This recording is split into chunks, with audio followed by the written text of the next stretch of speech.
Good morning, everyone. Today we're going to continue our discussion on portfolio optimization.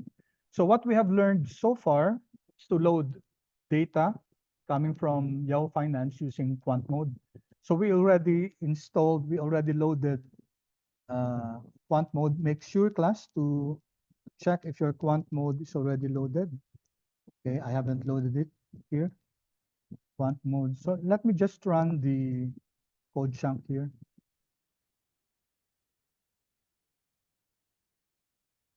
Okay, to load the packages. And then we go here to row number 128. Okay, while it's loading, class, we're creating this object called tickers. We did this in the past, so let's just have a quick review of this. So this object tickers, and then we're going to create a list. Okay, a list out of this, uh, a list from this get symbols function. Okay, so we're going to use this function x, and this function x is get symbols of x. Then we from what date up to what date, daily periodicity, and auto that assign is equal to false, which is the okay. Auto that assign is equal to uh, pag false, class, ibig sabihin, di ba, yung object na ina-assign natin sa Apple, for example, yung name ng object. But that cannot be kasi multiple to eh. No? So let me just make this as true. And then these stickers will just be, okay. So yung tickers na to, it's a character vector. So let's run this. So may tickers na ako.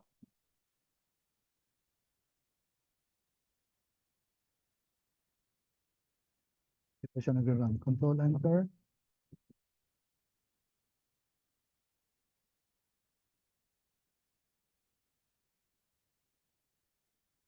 Tagal.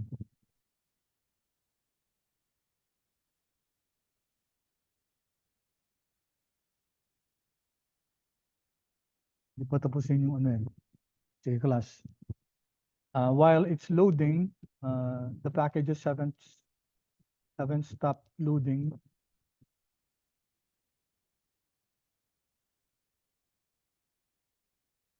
Tagal niya mag-load. Alright, then if you recall, class, yung L-apply natin, yan, yan na. So andyan na si tickers. There. It's a character vector. And then we're using the L-apply function, list apply to tickers, no?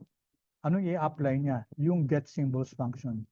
So our date is 1998-01-01 up to 2023, 12/31, daily prices. Auto that assign is equal to true. Ibig sabihin, it will create Apple, Google, etc.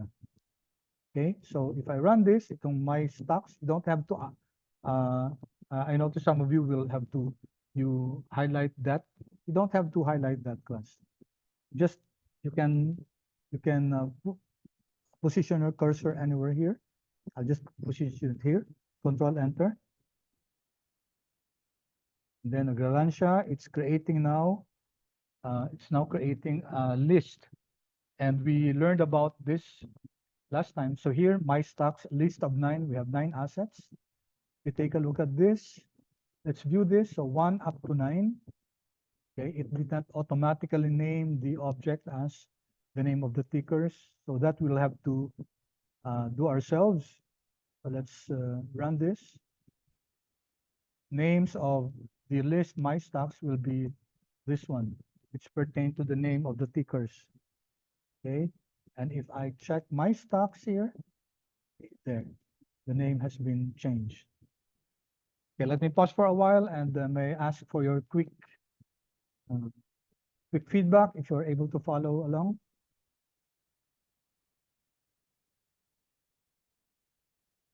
Kindly chat, please. If you're okay so far. Thank you. The others, please.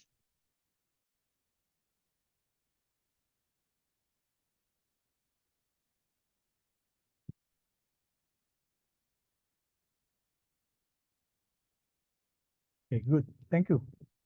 All right. The others I will not anymore run. These are just intermediate codes. Okay. Now what we want is to create an object which includes all the prices of all the assets. Okay, all the prices of all the assets. Let's say it's only the closing or only adjusted. Opening can be also. Um, so what we want is, so how do you do that? So what we did was to use the list of my stocks and then create an object called CL prices, closing prices. And then we also use the L apply. So this will create another list. List of what? From my stocks, but only the closing. If you want the adjusted AD here. Okay, so let me view this one. Closing prices natin. Okay, ano nangyari? Hindi ko pa yata na-run to. No? Na-run ko na ba yung my stocks ko? Yeah, na-run ko na. Tapos, okay. Naglolo ko itong R ko yata. So L apply, my stocks. So this is okay. No column name containing close. What happened here? Initialization problem.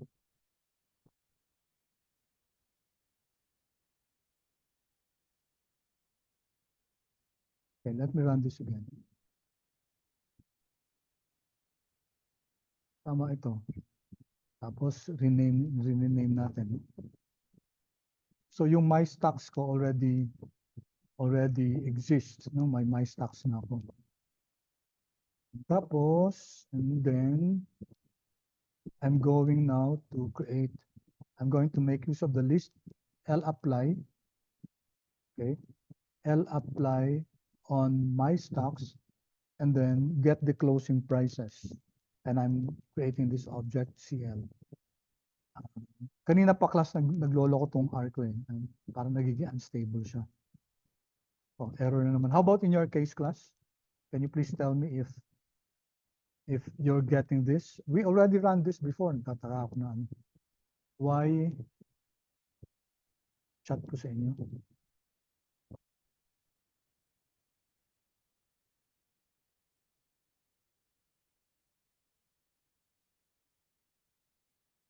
Nag-run ba sa inyo, class, please? Paki-check, please. Nag-run kay Daniel. How about sa iba? Nag-run kay Quina. Kanina pa class naglolo ko yung ano eh. In fact, in the other class, I was requesting a student to flash his screen no? Kasi for some reasons when I updated my R, okay, and my R Studio, something strange began happening with my R. No? I-run ko ulit.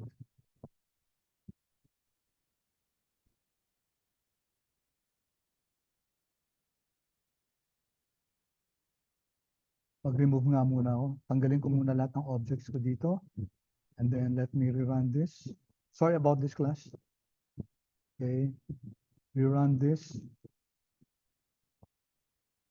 to generate my tickers and my stocks. And then change the name of my stocks list. Okay.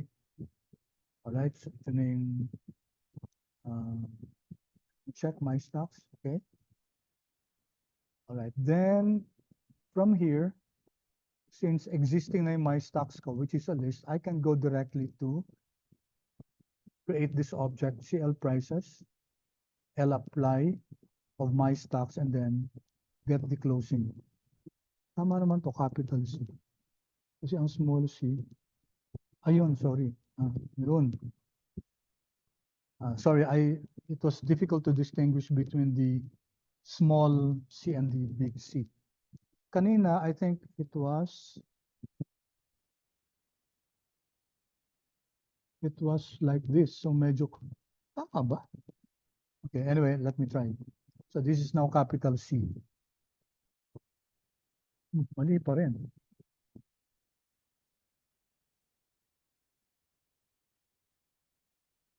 Hindi, small c na to eh. Lalo mali yan. Okay, please cooperate. R. Okay, let me pause recording first, class. Okay, so we run tickers, we run my stocks, and this is where I made a mistake. Yung auto.assign, I changed it into true, and that's where the problem started. Okay, now, after running this, I'm now okay. My stocks, a while ago when I changed it to my stocks is equal to true, what happened was it became a list of character. It was not a list of XTS object that I showed you a while ago. So this one, this is now correct. It's an XTS object. So we can now extract the closing price there from our XTS object. Okay, so let me go here. This will now work. I'm very confident about this. Okay. There you go. So okay na tayo, no? We now have closing prices object, and this is also a list, an XTS object, but this time it's only by one. Okay, by one, which means that it's it's it has only the closing prices. Now we have a problem, class, because this contains different numbers of observations. Okay, and then if you have a portfolio of assets which contain different number of observations, which means that for the others, in their time series, they have NAs or zero values, then you know that this will not work if we're going to get the returns of the portfolio. Because pag may NA yan, class, magkakaroon tayo ng problem. So while here, class, let's just remedy this now. Okay, I'm going to remedy this now and change this. Okay, that's this one, class. Because we use 1998, let's just make it 2016. 2016, I'm going to change it to 2016 and then run this again. Run this again. And then also use the L apply again. This one. Okay, wait. Let me first check my stocks. Okay. And 2012 by 6. So okay na tayo. Okay. They have the same number of observations. 2012 by 6. So this will be okay. And we now create an object called CL prices, closing prices. It's again another list. So this is now our CL prices. Check the number of observations, 2012 by 1. We're okay. Okay. And then what we need, class, is not a list object, but an XTS object.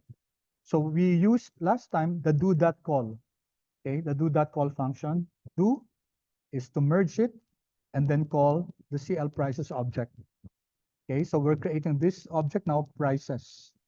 So this will now create an object containing the closing prices of all the 9 assets. Okay, so let's run this. Let me just introduce here view prices. Okay, this one, run both. Okay, there we go. Okay, let me pause for a while and ask you to please confirm if you're able to follow or if I'm going too fast.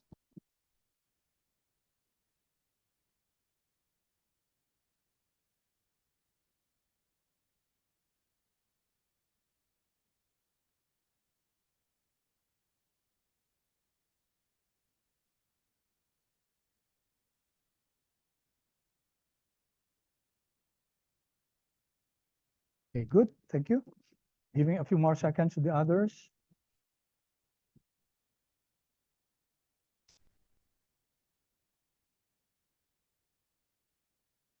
Okay.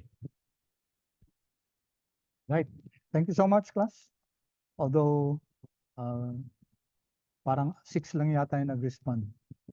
Sige, a few more seconds, please, for the others to respond. to give me feedback if they're okay so far.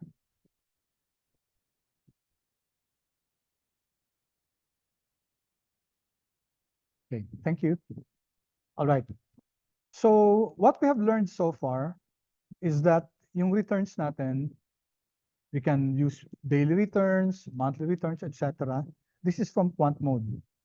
And that's why some of you got your answers wrong in the quiz, is that when I asked you to create an object called the returns, okay, what you did was to concatenate the returns using daily returns. Now, this will not work, okay? So let me just see. Okay, I don't have here Microsoft. So let me run first. Kindly run also. Make sure that the objects Microsoft here, I'm going to run this. Okay, this one, so that it will create these objects and load it into our environment. Okay, control enter. Okay. Ano naman na error natin ito? Ford daw, Ford. Anong Ford? Rinan ko na to kanina, okay naman na. Okay, again. Run this. Okay, class, no? I don't know. Kasi minsan, ano si R eh. I don't know what happened. Siguro nung in-install ko yung newer version, parang naging unstable siya eh. Notice nung rinan ko, itong buong to, tama naman, no? Biglang wala daw Ford. Pero nung pinako na yung clinic ko yung current chunk, nag-run naman siya. So these things might happen, especially if you're toying around with the new R or R Studio. Nevertheless, nag-run naman siya. So that serves our purpose. Now, going back to what I wanted to discuss, itong daily return, for example. Can you please run this? Okay. So ito, for example, let's create this object, Apple, Microsoft, ret, no? Alt minus, and then let's see, daily return.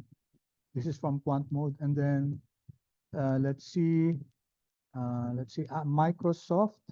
Pwede natin $1 yung adjusted, comma, Apple dollar adjusted. There, class. Tell me if this runs, class. Will this run? We're creating this object, Apple, Microsoft return. We're using daily return. Okay, thank you for your feedback. Will this run? Waiting for your feedback, class.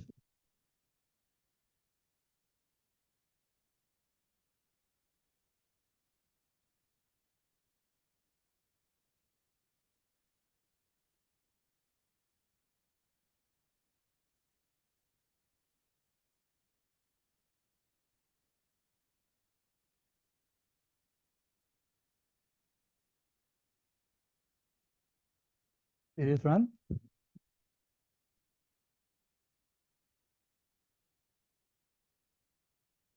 Okay, let's see. Okay, Abigail, I'll stop sharing. Can you please share your screen? Abby, please.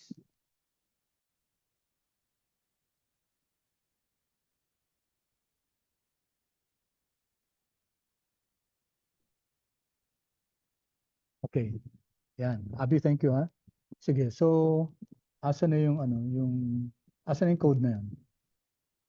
Alright, sige. Could you kindly run that, please?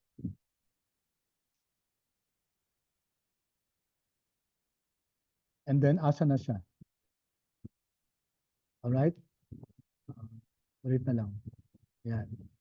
Control Enter. Okay. Paki-print nga yan. View natin. Click mo na lang.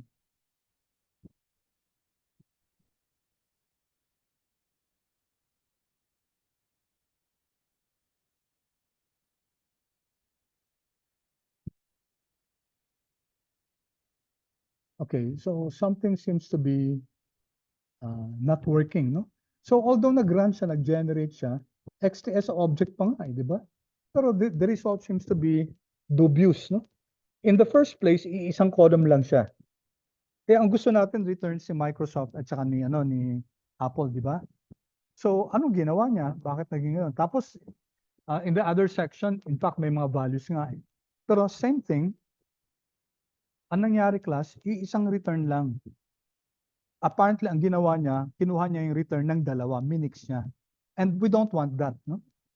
We don't want that. What we want is to have the returns of separate Microsoft at saka Apple. So this tells us, class, we cannot use daily return for multivariate time series. Yung daily return na yan, good only for a single asset. So I can use daily return for Microsoft.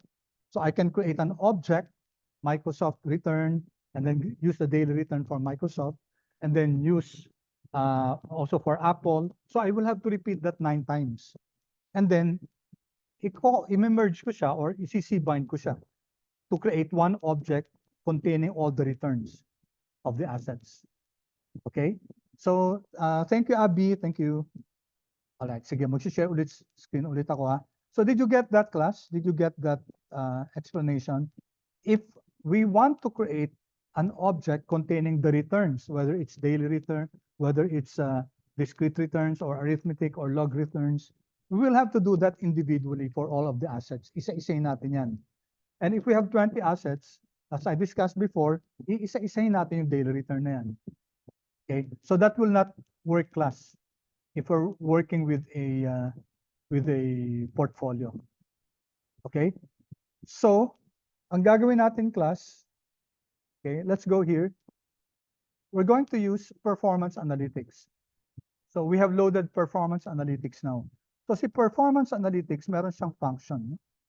Ang function niya, yung return that calculate. So ano natin, return that, yan, return that calculate, this one.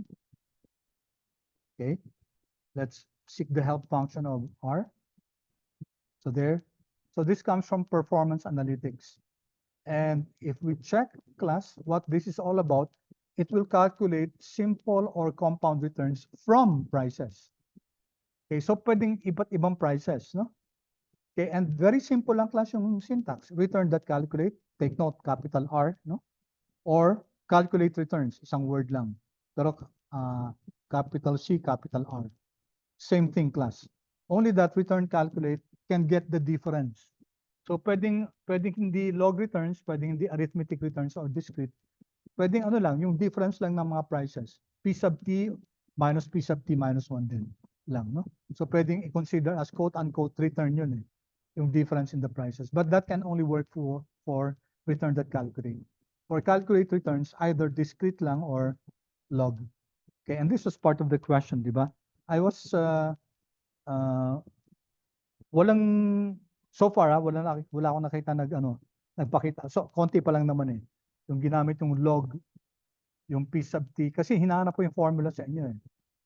And then sa R, paano kinakalculate, di ba? Diff log prices. Yun ang ina-expect ko na sana na-answer din doon sa essay question. Okay, so if you scroll down, may mga examples dito. We'll not take a look at the examples.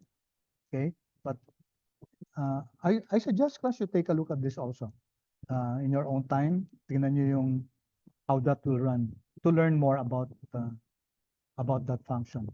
Okay, so let's take a look at this, class. So method 1 natin ito, no? Okay, so let's just sana tayo? Prices, asan ba yung prices natin? Let me see. Prices, asan yung prices ko? Hindi ko pa pala na-run yung prices, no? Okay, yung do that call, hindi ko pa na-run, sorry. So where's my do that call? Okay, na-run ko na ba yung closing prices? Meron na, no? Closing prices. Okay, but let me just run it. Kasi baka yung closing prices ko, yung kanina yun. Let me check, no? Closing prices, okay siya. Okay na, no? And then, I'm going now to, I haven't run do that call, this one, para may prices object ako, control enter. So I have now my prices object, and let me view it. Okay, so apple.close, and here, I'm going to change, mahaba kasi yung variable name natin.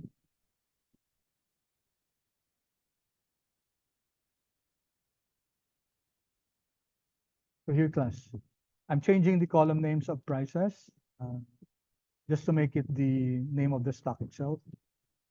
Okay. All right, then, may buburin muna ako dito.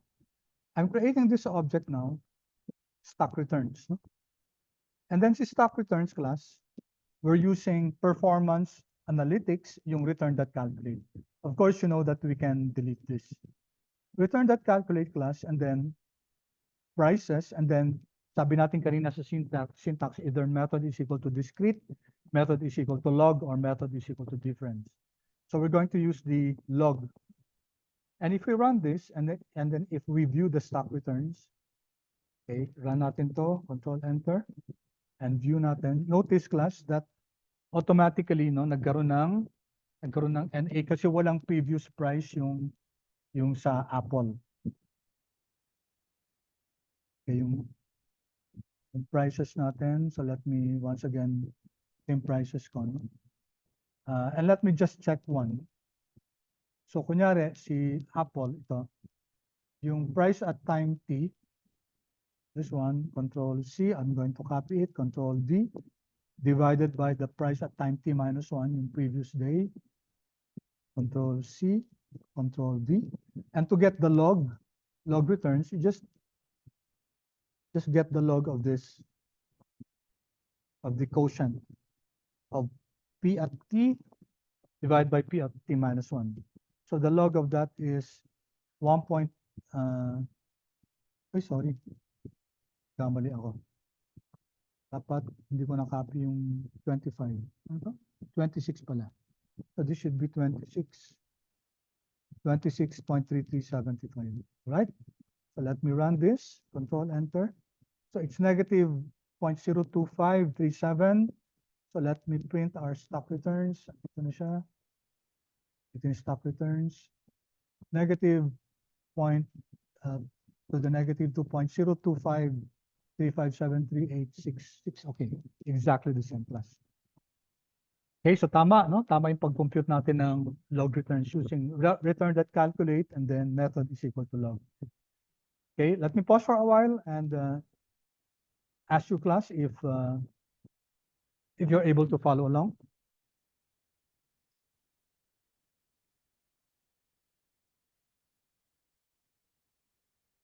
Kindly chat, please.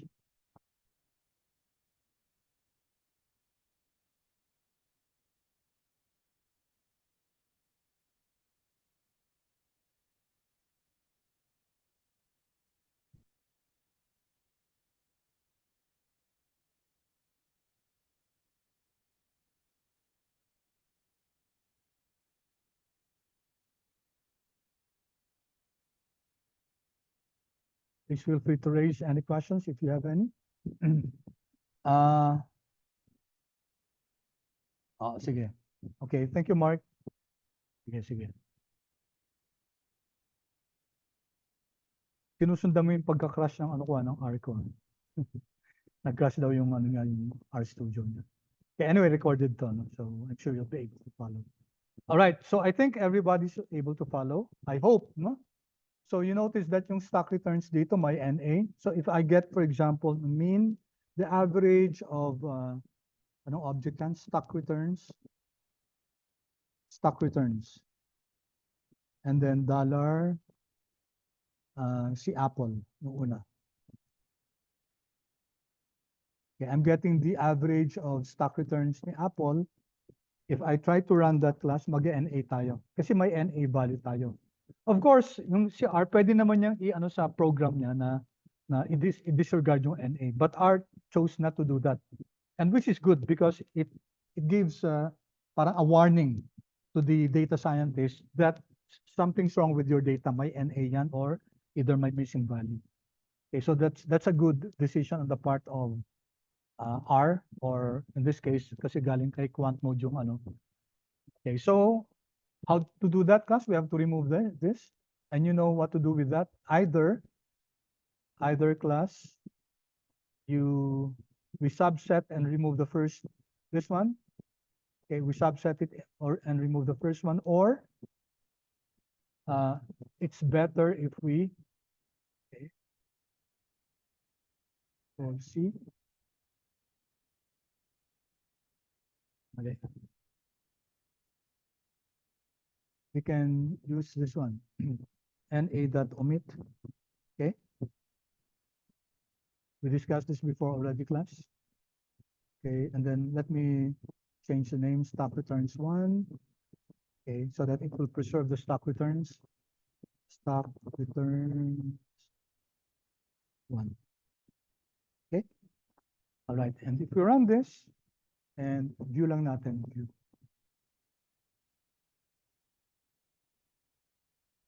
Run this, then you now have stock returns, wala nang ano, no more NA. Okay, I think you know that, class. We have discussed that before, and or you can use this -1. Okay, now there's another method, class, and we will be making use of the very powerful QMAO, the quant mode add-on. Now, before, class, you can't directly load quant mode. Now, based on the experience of the other section, class, naloload na tong QMAO. So, anyway, class, I'm going to share this just in case it doesn't load in your install packages. Let me just share this in the chat box, Control B. Okay, but let's try to load it here first. Tools, install packages, or here, and then let's type QMAO. Okay, I hope mag-cooperate yung ano ka, kasi may problema yung ko pag naglo-load ng packages ngayon. So, install. Okay. Yan. Kanina kasi, ay nako, hindi yata. Not available for this version of R. No problema. Okay. So anyway, please chat, class, if you were able to load it, or okay, sandali. Or you can use this. Sinare ko sa inyo to, no? So sa packages, class, make sure that DevTools is installed. So when I updated my R, yung mga packages na na-load ko na dati, nawala na siya, no? I'll have to load it, reload it, install DevTools. This should load. Yan, no? Okay. You'll know, class, kung naka-ano na sa CRAN, no? There. That should install. Tapos, i-run ko to. Hopefully, ma-install yung QMAO. So, ito, class, we're going to get it from the repository niya. Ito yung repository niya. So, naglo-load na si DevTools ko. Kanina hindi siya naglo-load, no? Good. Okay. And then, sana makaabot tayo dun sa naabot ng kabilang section.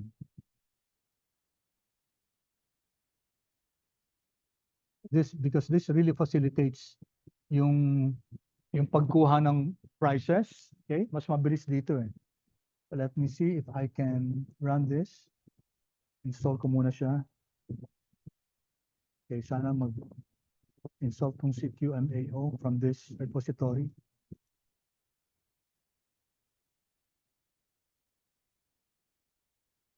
For the rest, class, could you please chat yes kung na-load nyo si QMAO? I'd like to know, class, who among you were able to load QMAO? Ito sa akin, class, ina-access niya dito sa site na to, no? Which is the repository of this QMAO. Ando dun yung program na yan. So, kinukuha niya, of course, via the net. Okay, sana Okay. Ayan, mukhang naglo-load siya.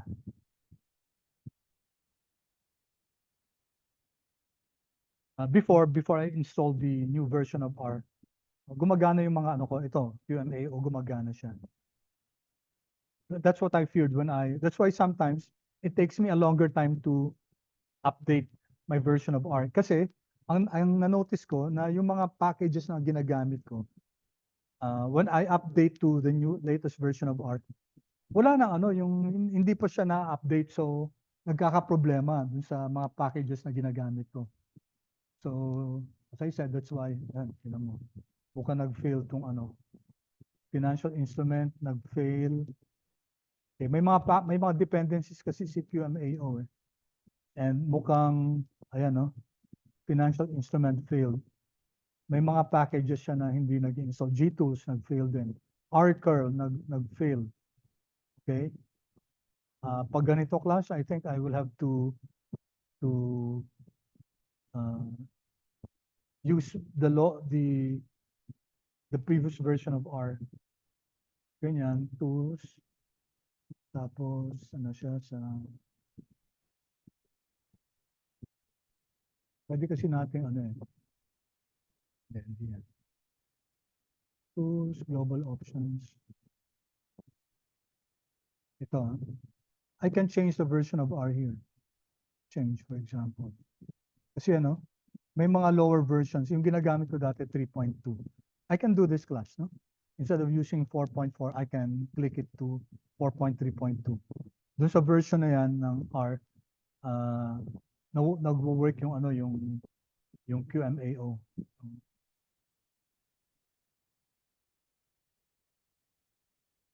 Okay na.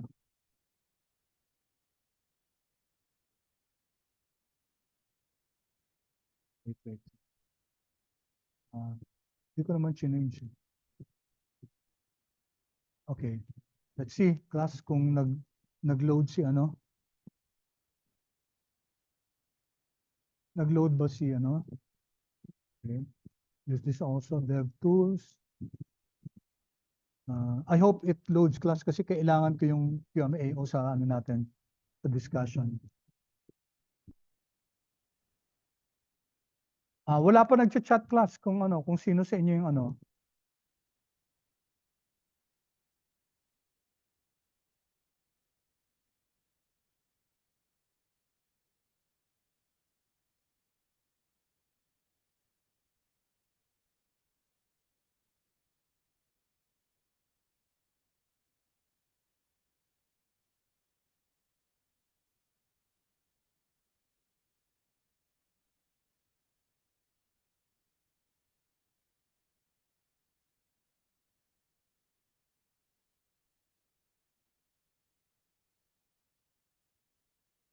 Ano.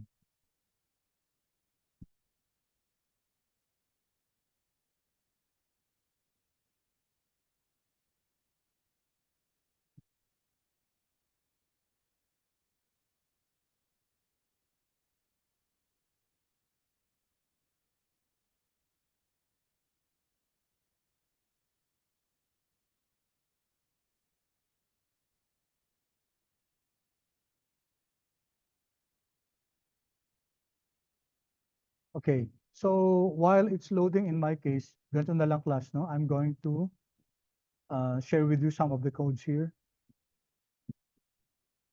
Okay. Hi guys, wala pa nag-chat sa akin kung sino naka-load ng QMAO. I don't know who among you class who were able to load QMAO. I haven't gotten a reply since ilang minutes na.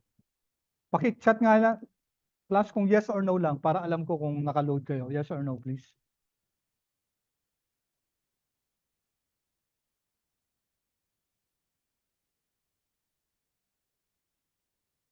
Yes.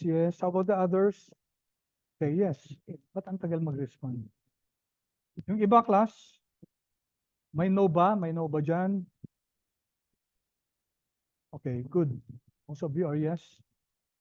Ayan, so mukhang okay na yung QMAO ko. Let me check. QMAO. Wala pa rin. Ayaw.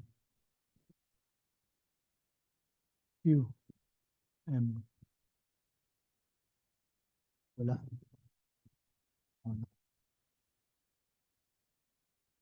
Pero, ano siya dito eh. One last class.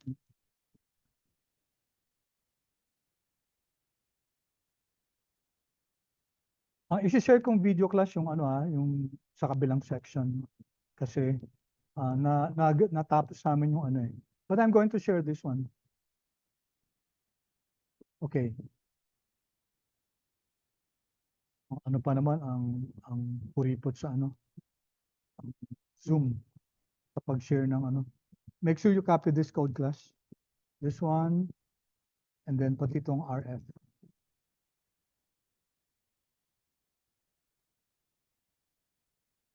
Okay. See?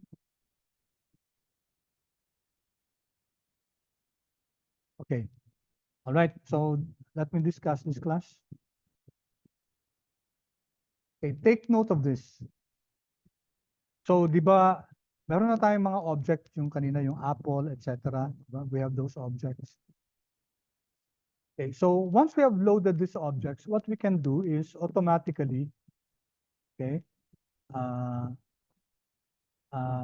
volunteer naman please, para example, I'll stop share. Volunteer, somebody please to share screen. Kasi hindi magra-run yung QMAO ko. Jet, ikaw na lang please. Jet, paki-share screen please. Nakopya mo na yung codes.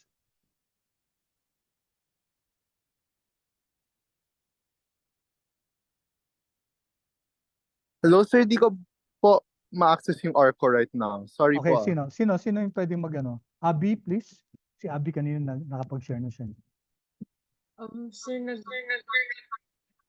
Okay. Sino yung available class? Sino yung na-load na yung yung QMAO? Kanina marami nag-yes. Tagal ng response. Can anyone please share the screen yung nakakopy ng code? Otherwise, class, hindi ko na i-discuss dun sa video na lang yun.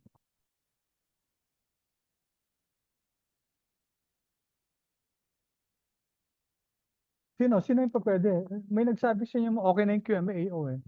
Kanina, yung mga nagsabing okay na yung QMAO. Sir, nag-error na po yung akin. Nakalagay error in install packages. Okay, sino yung pwede? Sino? Ano yung class yung next, kasi may class tayo sa di ba? May class tayo sa next Friday na tayo, no? Make sure that you're able to i-check nyo, i-resolve nyo yung pag ng QMAO. Wala? None from the class? Okay, so panoodin nyo lang class yung video ng ng kabilang section. Kasi wala naman yung gusto wala namang gusto mag-share ng ng screen niya. Okay, sa kabilang section may nag-share eh. Okay, anyway, ito class, anong nangyari dito using this function make price frame, anong ginawa niya? Okay. We were able to show a while ago that given these assets, okay, pwede nating kunin yung adjusted prices ito. Using this code, ito lang. So ibig sabihin hindi na tayo mag-cbind, okay? Ito isang code lang, itong make price frame coming from QMAO. So I created this object PF. Okay, and automatic NA.omit is equal to true sa price frame kung may NA, no? Tapos dito class, in fact, mas simple, PF na nga lang yun. Ito. So you make price frame at saka PF, pareho lang yan. It will generate the same thing. It will create an object of the prices, no? Ito. Kasi kinukuha natin dito yung adjusted prices or closing prices kung ano gusto nyo. And then here, ito class ito, diretso na rin. Hindi na kailangan kunin yung prices. Diretso na siyang make return frame. Returns na ibibigay sa atin. So in fact, we can skip already creating the price frame. Pwede nang diretso sa returns, no? And we can identify kung ano yung type niyan. Kung continuous, okay, or discrete or arithmetic. So please study this, make return frame coming from QMAO, or again, ito lang yan, no? RF. Make return frame or RF. Okay, so also take note of this, no? Kasi pag rinan natin to, hindi automatically, kahit NA.omit is equal to true, hindi niya tinatanggal. So in this case, nagtanggal pa kami, no? -1. So even if linagay natin NA.omit, it didn't follow that. Ganun din dito. Okay, so that's good. We were able to show that using QMAO, yung quant mode add-on, pwede natin i-generate na yung returns na object. Diretso na. Or if you want the price object, pwede nang diretso using the PF for the price frame or RF for the return frame. Okay, and you can choose what data you would like, adjusted or closing or opening, etc. Okay, so make sure that you have this run already. So next meeting, nasa ano na tayo, portfolio sa tayo. So magre-create na tayo ng portfolio ng asset, tapos magre-create na tayo ng, ang end natin dito is to create the efficient frontier of the portfolios. Okay, so i-load na natin si Portfolio Analytics. And this will be your first project, first case, yung generating a portfolio, rebalancing, etc., etc. Okay, so with that class, we end our session for today. For those of you who had errors with yung QMAO, paki-address yan. Ako rin i-address. If needs be class, kung baka kailangan maggamitin muna natin yung 4.3.2. Pero yung sa iba, sa kabilang section, gumana eh. I asked one of the students to share his screen and gumana yung pag-compute namin ng PF at saka ng RF. Alright, so with that class, I'm going to stop recording now.